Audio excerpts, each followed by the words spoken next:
কিন্তু নির্বাচনে যেহেতু সংখ্যালঘু সম্প্রদায়কে ভয় নীতি প্রদর্শন করা হয় বেশি, হিন্দু সম্প্রদায়কে যদি ভোট কেন্দ্রে নিতে হয় হিন্দু সম্প্রদায়ের মনোবল ফিরিয়ে আনতে হবে। হিন্দু সম্প্রদায়ের মনোবল একেবারেই ভেঙে গেছে এবং তার ঘোষণা দিয়েই তো করছে যে চাঁদা দাও, তা নাহলে ঘর বাড়ি পুড়িয়ে দেওয়া হবে। কিন্তু মসজিদের পক্ষ থেকে 7 সদস্যের একটি প্রতিনিধি আমরা নির্বাচন কমিশন মহোদয়ের সাথে সাক্ষাৎ করেছি।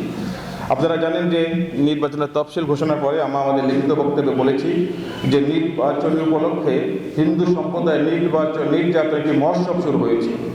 আমরা চাই যে সারা দেশে নিরাপত্তা ব্যবস্থা তৈরি করা হোক, কিন্তু নির্বাচনে যেহেতু সংখ্যালঘু সম্প্রদায়কে ভয় নীতি প্রদর্শন করা হয় বেশি, সংখ্যালঘু নির্যাতন হয় বেশি, আমরা চাই হিন্দু সম্প্রদায়কে যদি ভোট কেন্দ্রে নিতে হয় হিন্দু সম্প্রদায়ের মনোবল ফিরিয়ে আনতে হবে। হিন্দু সম্প্রদায়ের মনোবল একেবারেই ভেঙে গেছে, ভোট কেন্দ্রে যাওয়ার মতো মনোবল নাই। অবশ্যই সরকার যদি হিন্দু সম্প্রদায়কে ভোট কেন্দ্রে নিয়ে যেতে হয় হিন্দু সম্প্রদায়ের নিরাপত্তা নিশ্চিত করতে হবে, তাদের মনোবল ফিরিয়ে দিতে হবে। আমরা চাই অবশ্যই সংখ্যালঘু সম্প্রদায় যেন নিরাপত্তা জোরদার করে। প্রধান নির্বাচন কমিশনার মহোদয়ের সাথে আমরা আলাপ করেছি 7টি বিষয় নিয়ে। উনি বলেছেন যে নির্বাচনে হিন্দু সম্প্রদায় যেন কোনো প্রকার আক্রান্ত না হয় সেই বিষয়গুলি ওনারা সরকারের সাথে আলোচনা করে যথাযথ ব্যবস্থা নেবেন, কোনো প্রকার ছাড় দিবেন না। কিন্তু আমরা দেখতে পাচ্ছি যে ওনার বক্তব্যের পরেও সারা দেশে সংখ্যালঘু নির্যাতন যেভাবে শুরু হয়েছে, খুব বরঞ্চ সংখ্যালঘু নির্যাতন দিন দিন বৃদ্ধি পাচ্ছে। নির্বাচনের সময় যত ঘনিয়ে আসছে নির্যাতন ততই বাড়ছে। এই অবস্থা চলতে থাকলে হিন্দু সম্প্রদায় ভোট কেন্দ্রে যে যদি এসে দেখি আমার ভাইকে হত্যা করা হয়েছে, পুড়িয়ে মারা হয়েছে, ভোট কেন্দ্রে থেকে এসে যদি দেখি যে আমার ঘর পুড়িয়ে দেওয়া হয়েছে, তাহলে হিন্দু সম্প্রদায় কিভাবে, কোন নিশ্চয়তার বলে বা সরকার আমাদের কোন নিশ্চয়তা দিচ্ছে যে ভোট কেন্দ্রে যা গেলেও আপনাদের কোনো সংখ্যালঘু নির্যাতন বা আপনাদের ঘরটি ঠিক থাকবে,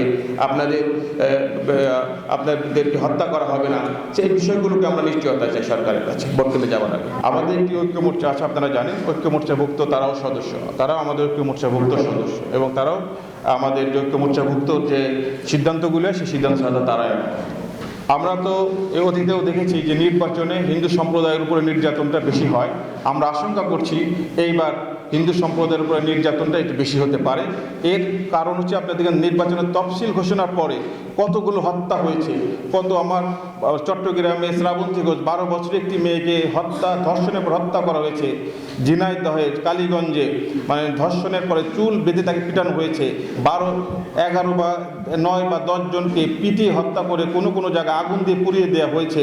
চট্টগ্রামে রামুনিয়ায় 5টি ঘর বাড়ি বাইরে দিয়ে শিকল তালা মেরে ঘর আগুন ধরিয়ে দেওয়া হয়েছে। আমরা সেখানে গিয়েছিলাম, হিন্দু মহাজের প্রতিনিধি প্রত্যেকটি জায়গায় গিয়েছে। আমরা দেখেছি যে কিভাবে মধ্যযুগীয় কায়দা বলা যাবে না, এর চাইতে যদি অর্থাৎ 71 সালের পূর্বে পাকিস্তানি হানাদার বাহিনীরা যেভাবে যে সংখ্যালঘু নিধনে নেমেছিল, আজকে আমাদেরকে বাংলাদেশকে দেখে মনে হচ্ছে সংখ্যালঘু নির্যাতনের যে নির্যাতন হচ্ছে সেটি দেখে মনে হচ্ছে যে আমরা 71 সালে ফিরে গেছি। আমরা বাংলাদেশে আছি কিনা আমাদের মাঝে মাঝে আমাদের সন্দেহ হয়। কোনো জায়গায় যে সংখ্যালঘু নিধন যে একটি গোষ্ঠী সাম্প্রদায়িক শক্তি দেশটাকে একটি অসাম্প্রদায়িক চরিত্র থেকে সাম্প্রদায়িক চরিত্রের দিকে নিয়ে যাওয়ার যে একটি গোষ্ঠী কাজ করছে, এগুলো টোটালটাই যে ঘটনাগুলো আমরা উল্লেখ করেছি টোটালটাই সাম্প্রদায়িক এবং সংখ্যালঘু ধর্মীয় কারণে এই নির্যাতনগুলি হয়েছে। এবং গতকালও আপনারা দেখবেন যে অনেকেই জানেন কিনা বা দেখেছেন কিনা, যশোরের গোয়াইনহাটে একটি হিন্দু পরিবারের ঘর বাড়ি পুরো জ্বালিয়ে দেওয়া হয়েছে এবং তার ঘোষণা দিয়েই তো করছে যে চাঁদা দাও, তা নাহলে ঘর বাড়ি পুড়িয়ে দেওয়া হবে। আমরা সরকারের কাছে জানাচ্ছি এই বিষয়গুলো, তারা তো এখন রাগ ডাক করে করছে না, কিন্তু অপিনি ঘোষণা করছে এবং দিনের আলোতে সূর্যের আলোতে প্রশাসনের নাগের ডগা এবং ঘোষণা দিয়ে করা হচ্ছে চাঁদা দিবা নাকি এদেশে থাকবা। ঘোষণা দিয়ে তারা দিনে ঘোষণা দিচ্ছে, রাতে ঘর বাড়ি পুড়িয়ে দিচ্ছে। দেশে দেশে সবার সাথে দ্য নিউজ।